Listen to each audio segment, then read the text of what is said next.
video natin ngayon mga kamestro ay pag-usapan naman natin itong cash allowance. Ayan, so upon checking po kasi sa DBM, nakakita po tayo doon ng mga NCA o Notice of Cash Allocation para sa kanilang cash allowance. Ito po ay sa DepEd Region 11, no? So nung ano po natin siya nakita, no, nung July 5. Although hindi natin siya nagawan agad ng video, so ngayon lang natin siya ginawa ng video no July 7, pero posted po siya noong July 5 and yung iba nga July 4 no sa DBM, no? Baka magtaka po kayo kasi 'di ba?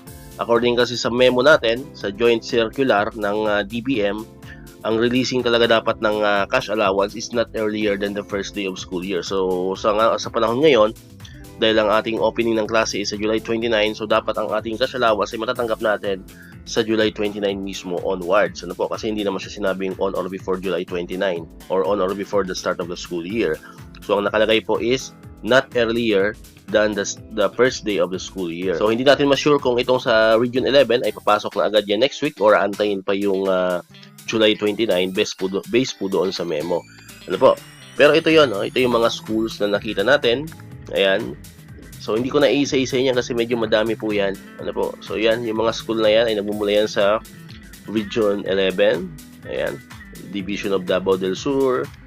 Ayan. Ito naman, Division of Digo City. Ayan.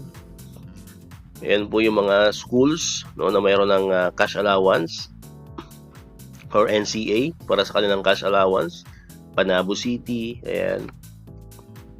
So, Tagum City. Ayan, so marami pa po yan, no? Hindi ko na nilagay, no, dito sa video natin kasi medyo mahaba siya eh. So kinat ko na po siya. So almost lahat na yata ng schools yon, kung hindi man lahat, no, majority ng mga schools sa division of sa Regional Office 11 ng DepEd ay meron na pong NCA for cash allowance. So kung magtatanong naman kayo kung magkano yung ating cash allowance, so for this school year, so according po dun sa kakapasa pa lamang na batas, no, yung RA 11997. So 5,000 pesos pa rin po matatanggap natin for school year 2024-2025. Ano po?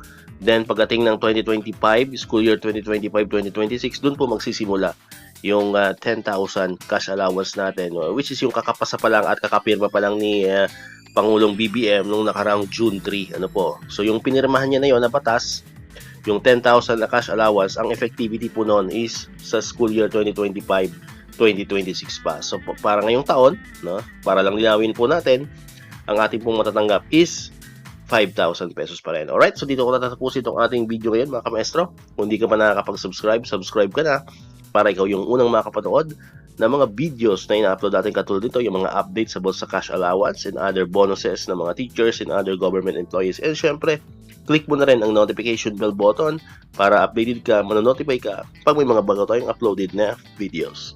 Sa muli, maraming salamat sa inyong panonood at pakikinig.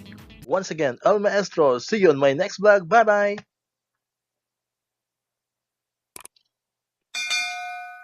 1, 2